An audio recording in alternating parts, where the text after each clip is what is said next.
Here we go. Shawne Merriman joining me here on the sessions. How are you doing? What's going on? Everything. Always. No, everything's good.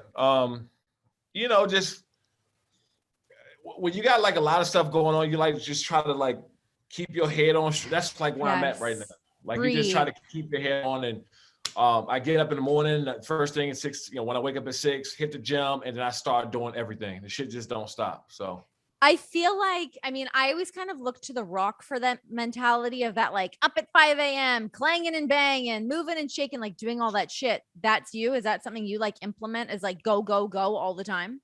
yeah, and that's something I talked to him about before too. Because like we all know what goes on behind the scene, right? You always see like somebody, either making money or living his life or on TV, and like we understand like all the shit that goes on behind it. And like Yeah. some days, and I asked him, I said, dude, like how do your head like stay on your shoulders? You got so many different things. But so a lot of things we have in common is being able to do something like that, but also too, like using the gym and working out as a form of meditation, keeping it all together. Yeah. It's been a big part for me. That's yeah, when do you get tired? Do you because I feel exhausted right now. What do you do when you are tired? When do you wind down? Whenever the pre-workout wear off, I guess. I need more pre-workout in my life. Shit, I'm drinking like 100 coffees a day. I'm gonna get like some yerba mate or something. I don't know. Keep it No, coming. you know what it is that I have like a set regimen now, like where you're going through the day, you're getting these things done. And then like around 6 or 7 o'clock, like I start to hit that wall now where it's like, okay, cool. You've been out working for 12 hours doing stuff. And What's like your typical day? Like if you're up at 6 a.m., give me like a rundown of what your schedule looks like if you're like regimented like so that. I get up at 6. I'm normally in the gym by 7. I live out in Vegas now. So I go to Extreme Couture if I'm doing MMA, some type of MMA training, or I'm at Dragon Slayer, which I get my weights in. So I'm at either place like at least 5 or 6 times a week. Oh my So I gosh. do that. I get home, and then because I have the MMA league, Lights Out Extreme Fighting, so we're constantly talking to football, sports during the day, like Zooms, getting the next venue set up. So all that happens like until 12 o'clock or 12:30. And then I got my insurance meeting. So I own a life insurance agency or whatever. I have about 150 some odd agents or whatever across the country. Is where I'm at now, my building. Wait, Uh, where did that idea come from? How does this become like a business thing for you? with insurance. Yeah. So during the pandemic, when everything got shut down, I was like, shit, I need to figure something out, right? And so and I was living in LA at the time, so everything got shut down. And so a good friend of mine had introduced me to a company called Family First Life. And I said, okay, cool. No way in hell I'm doing insurance. Like that was my first thing. I said, I laughed. Actually, I was like, I'm not doing insurance. You kidding me? And then it ended up being like one of the biggest things I have going on because Wow. everybody needs life insurance. Yeah. It's like you need it. I mean, I got an 11-year-old son, and if you're married, you got kids, or like you need life insurance. I don't care who you are. So I built an agency called Lights Out Agency, and I probably gaining 20 or 25 agents a month, at Oh least. my God, dude, Yeah, that's crazy. I know. If you asked me 3 years ago, not even 3 years ago, 2 years ago, if I would be in like the life insurance business, I would have told somebody laugh and like get the hell out the room for like making jokes, right? Like Yeah. it's become a real thing. Wow, that's wild. What a busy guy. Okay, so you're out in Vegas now. How is Las Vegas treating you? What's the deal out there? What's funny is that like before I came out here, I'm like, man, I'm gonna go out, right? Or Yeah, right.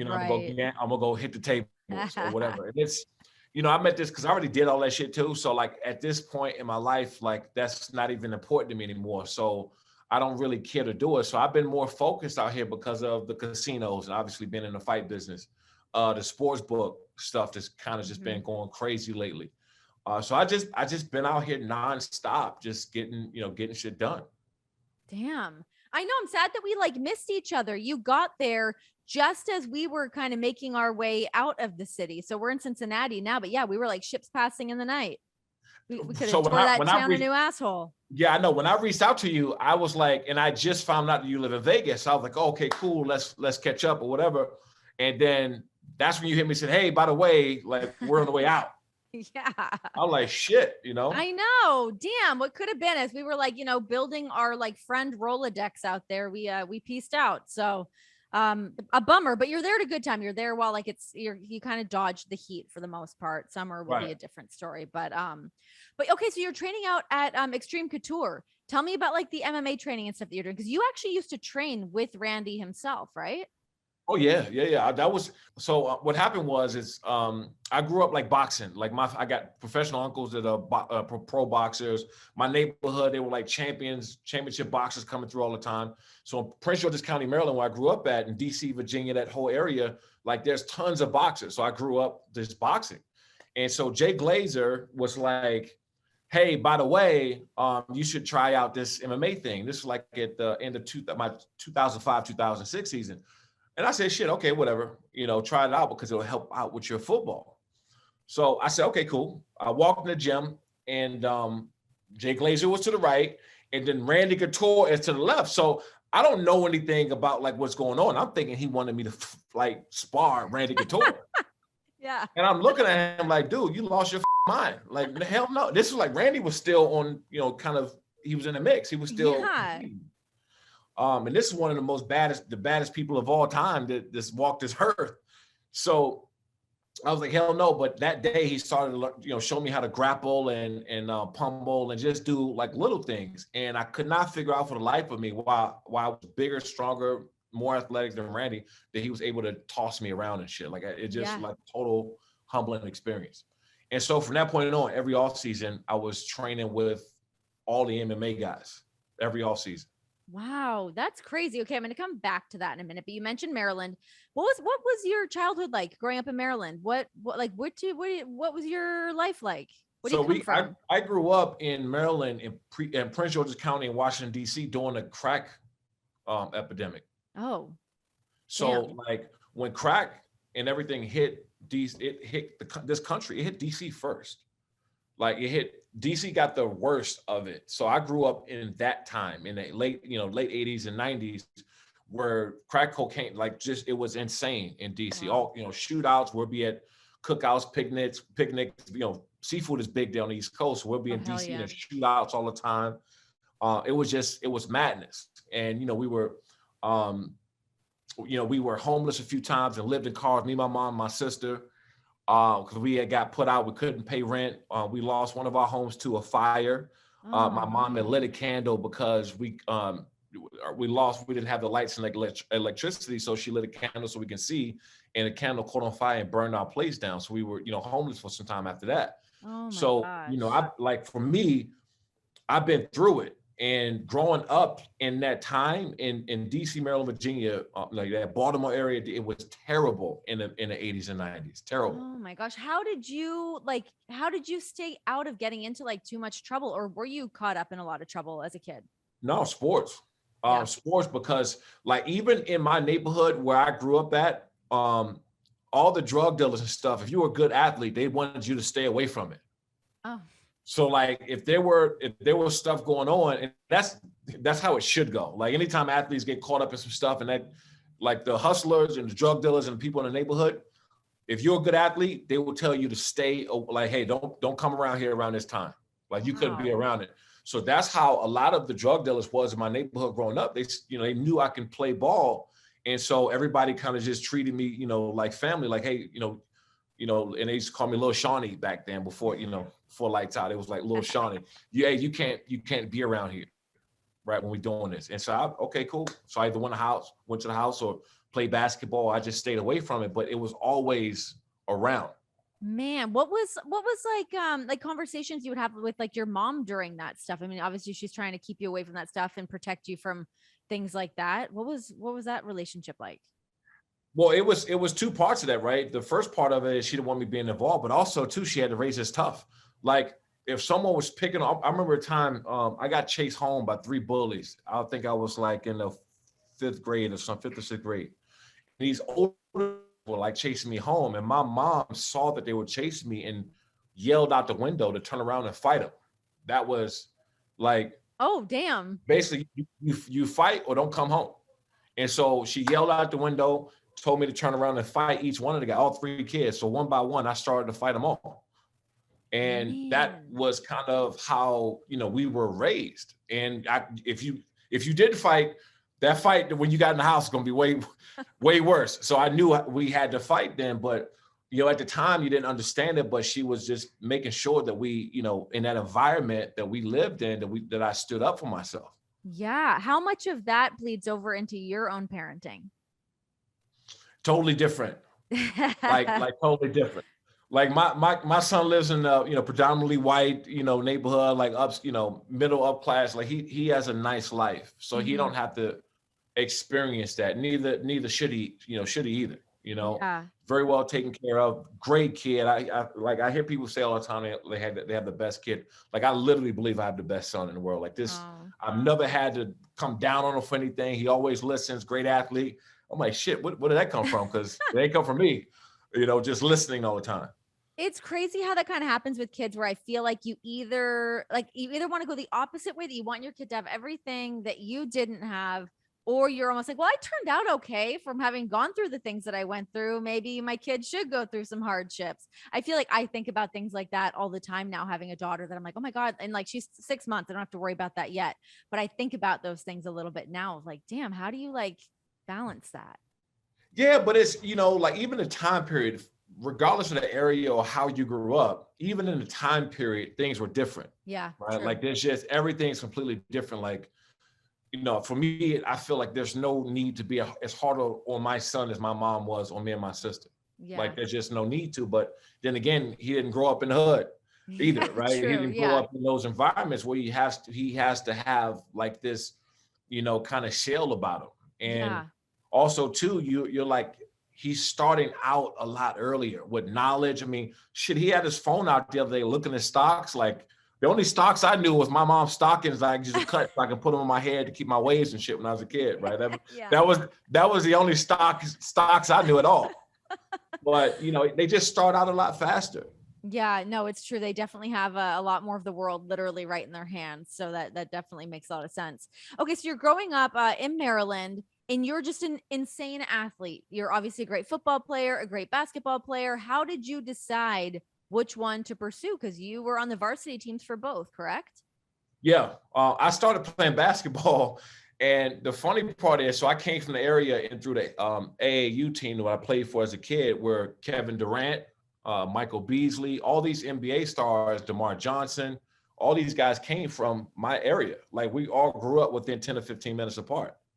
And so as I got older and I started going here, Kevin Durant and everybody started doing that. They start, getting taller. And it picked me. Like I was like, okay, let me go over here and do this football thing, because, God is coming down court, this, 6'6" in high school, however tall he was then, jacking up from half court. That ain't my thing. Well, it worked out. Things work out the way they're supposed to. So it's all good. And then you got the name Lights Out in high school, right? I mean, this has been going on for some time now. Yeah. My sophomore year, I went to Frederick Douglass High School in Upper Marlboro, Maryland. My sophomore year, I knocked out four kids in one game.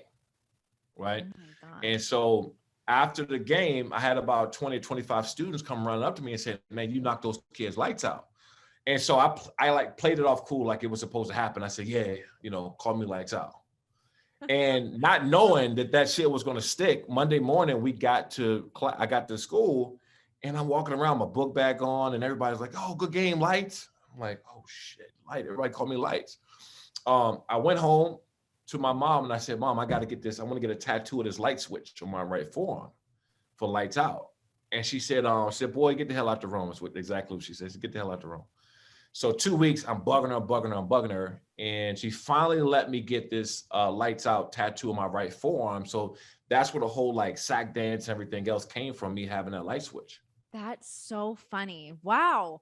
Okay. So did you trademark Lights Out? Because this has been an issue for so long, of people jumping on the Lights Out bandwagon, from Steph Curry, Under Armour, Nike to pajamas. How do you stay on top of this? So in 2005, 2006, I bought the name and trademarks from another company called PJ Salvage. It was a huge pajama company and they owned the rights and I bought it from them. And so I always had this thing that I knew was going to be something. I just didn't know what yet. And it turned out the first thing I grew it in was apparel, well, like clothing, t-shirts, sweatshirts, hoodies, and hats. And I didn't know shit about anything, but you give me like an opportunity and give me some time, I'm gonna find out whatever I need to find out from whoever I need to find it out from. Yeah. And I got really good in learning the clothing industry. So my first deal was like in 2007 in San Diego at these sports shops called Sports Fever. It was like 9 sports memorabilia shops where they sell sports apparel and stuff at. And it did well there. And I started to learn the business. And then I went to all M Life properties in Las Vegas. Okay. That was my next deal. So every hotel, every, MGM and Bellagio, Mandalay Bay, everybody sold lights out in all those gift shops. That was my second big deal. The third deal that I did was through Tilly's. I sold in like 100 Tilly's across the country. So like you put me somewhere, I'm going to figure it out. I don't care where I am or what I'm doing. I didn't know mid 2000s, I knew nothing about the clothing industry. And, by the end of 2007, 2008, I was already in stores. What a wild journey. Do you think that you would be where you are right now if you weren't able to turn Lights Out into the brand that it is now? No. And the reason why I say that is because, like, you know what it is when you're in it, you're doing your thing, right? For you, it's, your talent, people know you and stuff like that. But then at some point in time, some of those opportunities go away. Now you might get opportunities in other things. Mm-hmm. There's always opportunities, but exactly like they kind of feed off of what you have there at the moment. Like I was growing everything while I played, like I was at the peak of what I was doing on the field. And so for me, like when I got done, it was an easy transition. And I tell any professional athlete, the hardest thing to do when you get that first year or two, when you stop doing whatever you're doing, is so damn rough. It's hard. You're trying to figure it out. That regiment's gone. That traveling schedule's gone. You're looking around like what do I do? Yeah. And it's not about money. It's not about, it's just, you're not in the locker room anymore. You're not around the same people. Like everything is different. And so for me, I was able to make that transition because I already had everything going on while I played. It's true. You're right. Not that what I was doing was anything compared to like what you're talking about, but even just coming off of like that WWE lifestyle that you step away from it and you're like, wait, what am I doing again? It's like getting your footing back in and getting your own groove back again. It's a trip. Did you go through other ebbs and flows of that aside from being able to already have like your business and all that stuff kind of already set up while you were in the league? As far as what? Like just struggling with coming off the field. Oh yeah, big time, because that first year or two, you always feel like you got an opportunity to go back and play, right? And so I played since I was, I believe, 10 years old, and so you have your boys and girls club or whatever club you play for, and you go to high school, then you go to college, and then you go to the pros. There's nothing after. Like there's no next step, and somebody finally comes to you and like, hey, let me get your playbook. That's it. You're done. There's no more. Yeah. Right. So I call it being like, you're a civilian really for the first time, where your day don't revolves around you playing sports anymore. Yeah. So, everybody go through, I went through it. And I was on set. Like I had my first job that I took was for NFL Network. And I was on set some days like, yo, this shit sucks.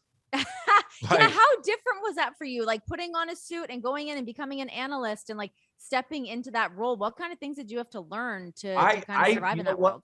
I didn't feel comfortable. When I first started doing it, I didn't feel comfortable because in the locker room, and how like you're protective of your industry and the people you're around, and you don't throw anybody under the bus and the whole thing.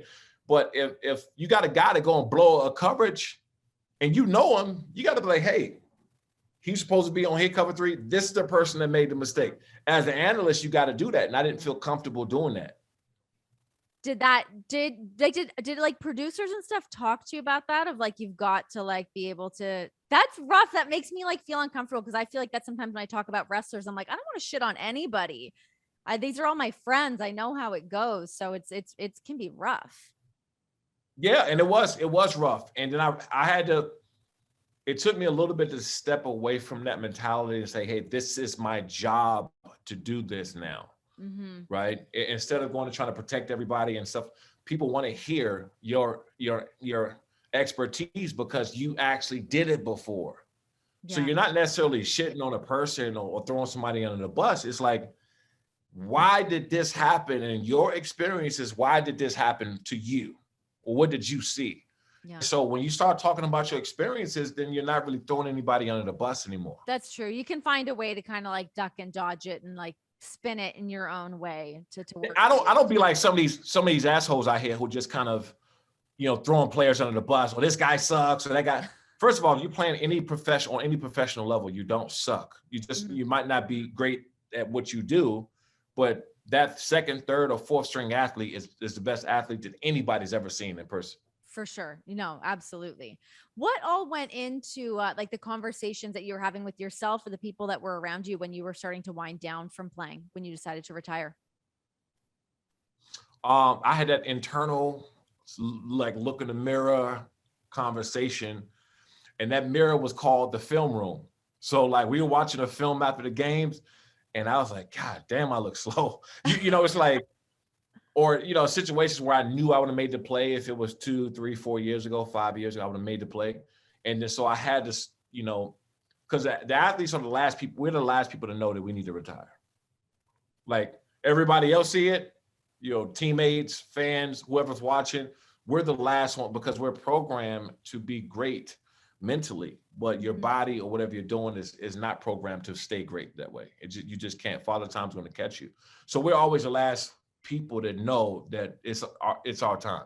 Did that you up? Killed me. I mean, it was like, I was watching film. I was like, damn, who's that? And they're like, oh, that's you. Shit, that dude's slow as hell. It was like, it was a humbling and also kind of like a reality check to me, because I was at one point so explosive. I can make any play, and I can go out and take over games. I knew I was good for 2, 3, and 4 sacks against certain teams. And I couldn't do it anymore physically, even though mentally I can go out there and do it. But my body was like, nah, man, this is it. Oh my gosh. Okay. So transitioning into the MMA world, violence obviously is something that violence in sports is something that you gravitate towards. What is it about that you think that kind of makes your heart go pitter patter?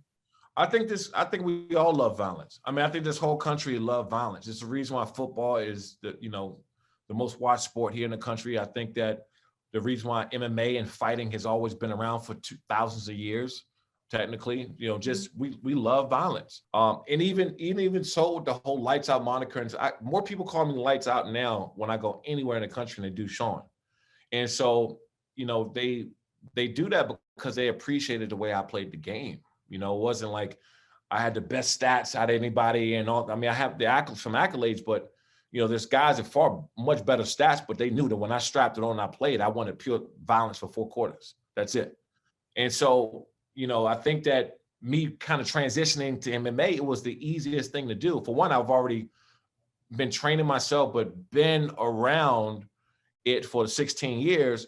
And so when I saw the opportunity to launch this league with Lights Out Extreme Fighting, there was another former local MMA league before I came in and took it over and became a partner with my other 2 partners. I was like, man, this is home. This is where I wanted to be. First deal out the gate, what I went up and negotiated was with the regional Fox deal. So I got us on Fox Sports and Fox Sports West and Prime Ticket I think was our original launch pad. Damn. Yeah. I mean, you hustle, man, you get it done. And now you've partnered up with Fubo. You just had an event recently. What do you want Lights Out to be? What do you want this promotion to be that's going to be different from a Bellator, from a UFC? Well, one of the biggest things why I'm excited for the Fubo partnership is, for one, we were the pandemic crushed everybody. I mean, like if you own the league or in sport, like the pandemic just crushed everybody. And so coming out the pandemic and partnering with a company like Fubo, who is very they're very tech savvy. That was the first thing I was like, we started talking, they want to integrate tech and fan experience and do all this. And I'm like, my eyes are just getting bigger and bigger and bigger because that's where I wanted Lights Out to be anyway, because that's what I know from the NFL. Like the NFL, as big as it is because of fantasy football and being able to have all this fan engagement type of thing. So I immediately wanted to do that with Lights Out. Second part is that, you know, I want us to be a Premier League.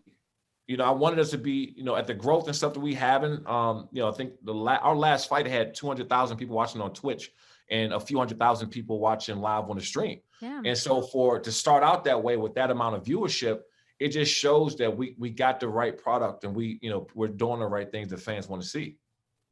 How many events do you plan on putting together? Like, how are you, what's like the structure for how often we're going to be able to see some of these events? Right now we're going about every month and a half or so.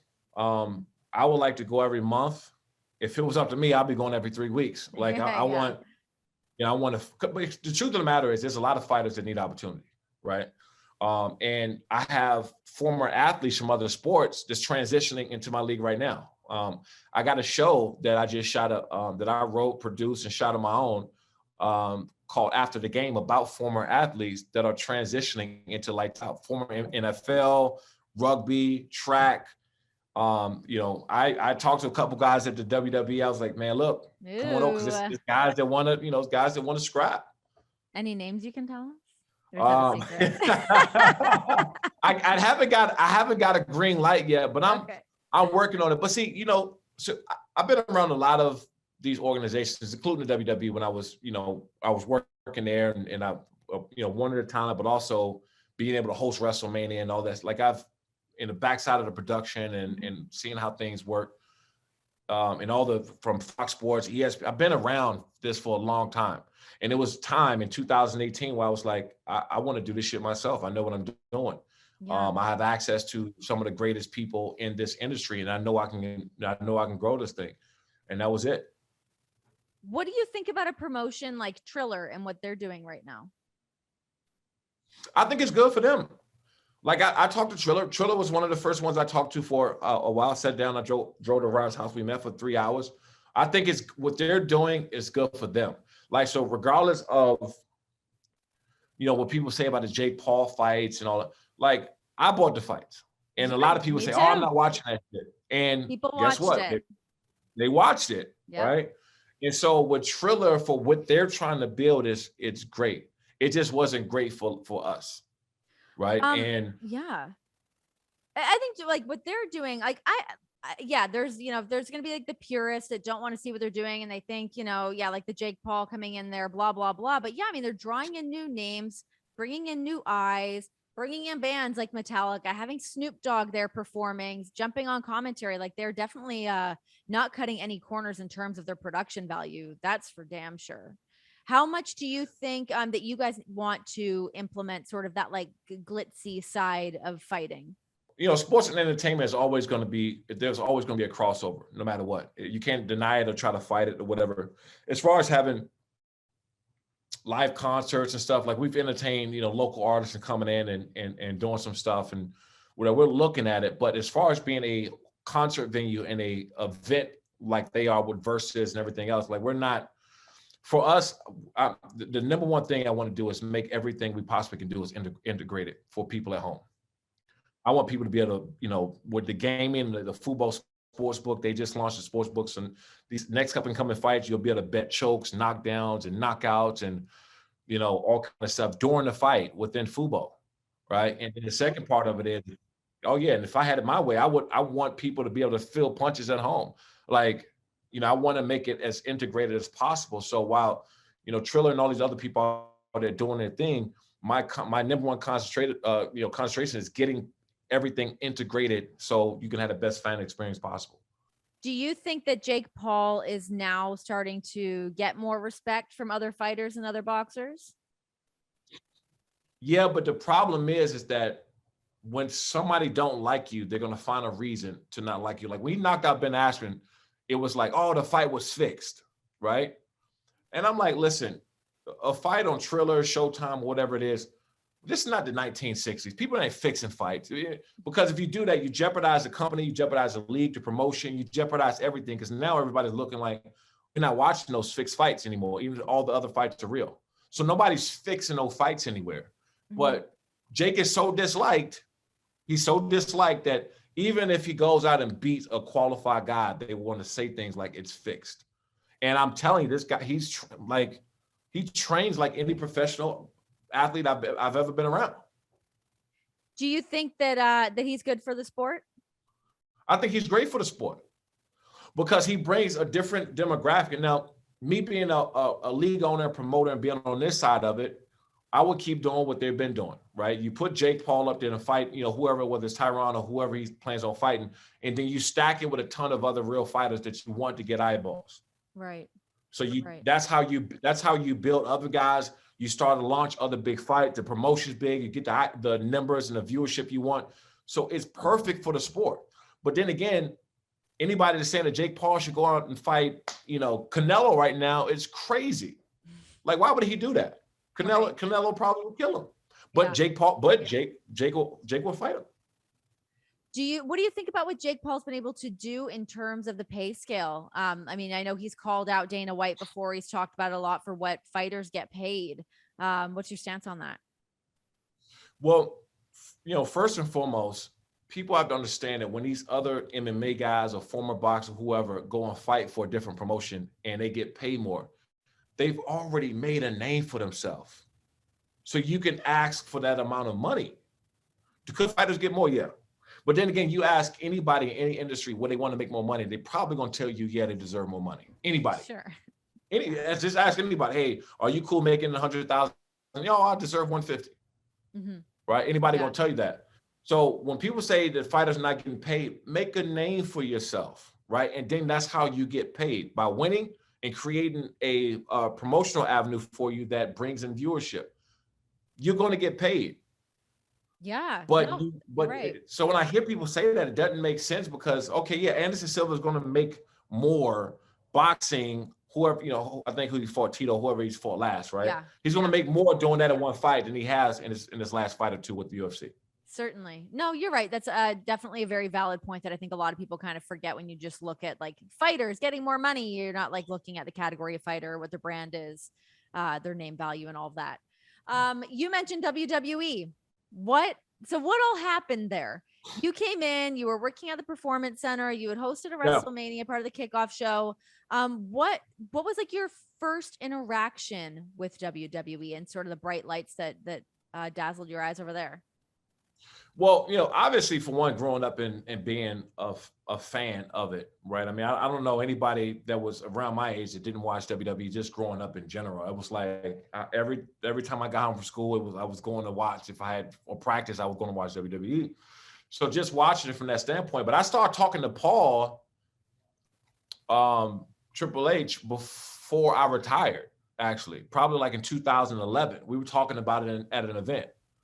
When we started kind of going back and forth, it's an event in LA, I believe it was. And I think I came out there one night stand. I did something. It was a pay-per-view I did where it was in San Diego, and I was a part of the show. Got really good feedback, and then we started to keep in conversation. I told Paul, I said, "Hey, I'm going to retire here probably in the next, whatever, right?" And remember, I told you I want to go work with NFL Network. So the plan was to work with NFL Network, and then train half the time, and the other half the time spend in Orlando at the Performance Center. Yeah. That was the deal. So I was going down. First of all, the workout was. I want everybody to know the damn workout is brutal. What did they put you through? What was the training? Hell, I think I think they wanted to see if they can break, just take me through the ringer. But it was a straight hour nonstop, right?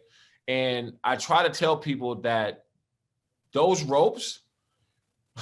Like there's metal under those ropes. So my rib, when I got done with this work, I was all bruised up. I was like severely bruised up. And went down there, had a great, Billy Gunn was my in-ring coach, right? Love Billy. And then Regal was on the grappling side and some other stuff, right? And after we were done, every week the NXT, they're down there, and then you do that weekly, what do you call it? The weekly promo cut. Yeah, with Dusty. Did you do one? You did one with Dusty? With Dusty. So let me tell you. So I'm in so got done my workout. Went and everybody's there for about 2 hours doing their promos. And this is when everybody who's in, on the main stage now was down there. And I'm sitting in the back, and 2 hours go by, and I tapped my publicist. I said, hey, let's get ready to get out of here. And right as I'm about to get up and leave, Dusty said, 56, I bet you didn't know I was going to do this, but bring your ass on down. So no practice, no nothing, right? I haven't gone over anything yet. And so I got about 20 seconds to figure out what the hell I'm going to say. I had no idea. Who was in the crowd? Do you remember who was like Paige there? Was there. Xavier was there. Fuck, man. I mean, I guess like probably like Sami Zayn would have maybe been there. Yeah, he was there. I'm trying to think of like who all was like kind of in that class. Maybe like Sasha, Becky, Charlotte, all those girls were probably there. Yeah. It was them. Right. So I'm saying I got 20 seconds to figure out what the hell I'm gonna say when I get up there. And first of all, it's Dusty Rhodes. I'm not telling him no. Dusty tell you get your ass up there, you're going. He did it to me once too. I was sweating. Yeah, I was sweating bullets. And I looked at my publicist like somebody was snatching me away from my house like I was a 10-year-old kid and shit. And I was like, oh shit, like grab me, say something, do something. Throw me a lifeline. Yeah. And I was like, okay, cool. I got up there and I just did what I knew best without having anything really put together or practicing. And I kind of just started ripping on certain people who I saw already do their promos. Because I was watching the whole time. So I just started ripping on certain people. And so when I got done, what's his name? Bradshaw. JBL. Yeah, JBL. Sorry. Yes, JBL. So when I got done, JBL pulls me over to the side and he said, listen, that's one of the best promos I've ever seen out of anybody who's never had any practice ever. That's what he told me. That's awesome. And so everything was good, right? So I went and I went back to, I sat in the room and talked football with Dusty Rhodes for 3 hours. It was one of the best. I told my publicist, I was like, go back to the hotel. I'm staying here. Me and Dusty, we sat in this little office in there. We talked football for 3 hours. That's awesome. And it was one of the best conversations I had. So I left, went back to NFL Network, and now I'm trying to work out schedules. The contract is, we've now talking contract. And one of the biggest holdups, I think, too, is that this whole Lights Out thing. We go back to me owning Lights Out and name rights. So that kind of ruffled some feathers a little bit too. But all in all, I think that really didn't work out. They were launching the network around that time. And there were a bunch of layoffs, and it was a lot going on right around that time. I think that they laid off like 10% of all employees for WWE. Yeah, I feel like I remember that all kind of happening all at once too, with the network launching and all of that. So what they wanted to have the name Lights Out for you if you were going to work there? In a way. Yeah. It was like, come in as Shawn Merriman and we'll figure everything else out. I said, guys, look, I've already, kind of built this name. And more importantly, you want to have this there. I mean, and I work with everybody in every license department, everybody in every division. I knew everybody there within the company. Like everybody who was somebody, I knew them, talked to them on a daily basis. So I knew exactly what they wanted and what they needed for me to do. Yeah. And I told them, I said, look, Lights Out is what you guys want. So let's figure this out first. And then it just kind of fizzled out after that. I did some stuff on the network, by hosting WrestleMania, Monday Night Raw, and I believe I did a SmackDown or something like that too. But it was, and I still talk to a lot of people there, still to this day, and who knows, really? Who knows? I mean, I remember when all that was happening, because I remember you coming in. I remember there's like a bit of a buzz. It was like Shawn Merriman's here. He's supposed to be signing. We don't know what's going on, but I feel like you were, especially of like that NXT era, as they were building up the Performance Center and all of that, you were like the first like legit athlete that they were trying to bring in, right? Yeah. That's the way I remember it anyways, because I do remember there a buzz around you coming in for that. And that was their whole thing. They love monsters, right? They come and they want, the big guy, the athletic guy, and they wanted to go after athletes. And I've always said the more athletes should be doing that. My boy Mojo, playing ball, and they got a couple other guys who played ball as well.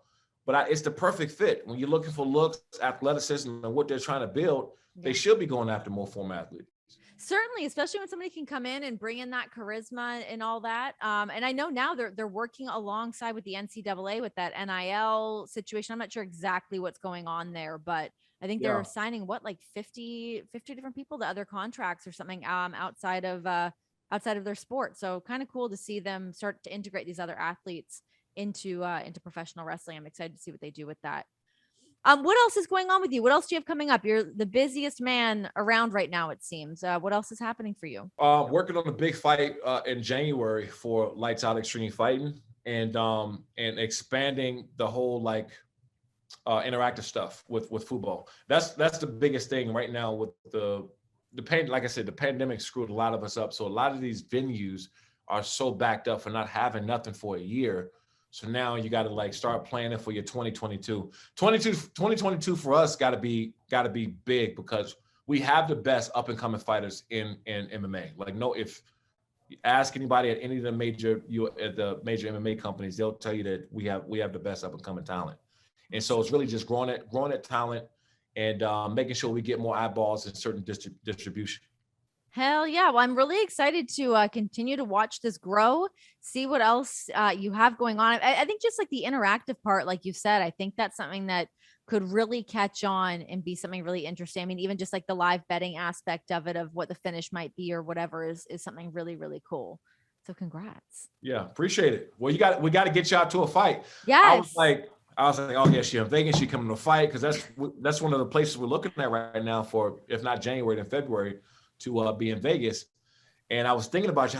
I said, yo, let me reach out to her to see if she's in Vegas. And I'm moving to Cincy. I said, Cincy. I know.